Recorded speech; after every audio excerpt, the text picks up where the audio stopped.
Brent English students, it's March, so this month we celebrate women.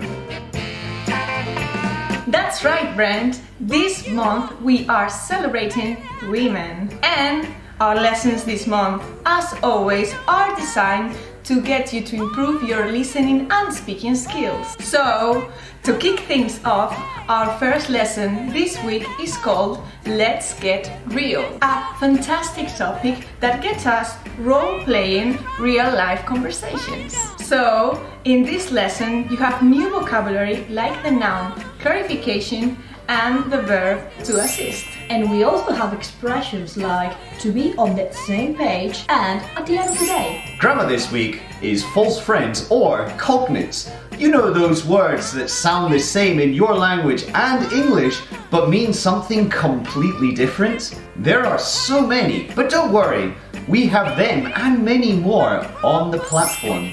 So, before we get chatting, remember, check out the platform, have a wonderful week, and see you in class. Bye-bye!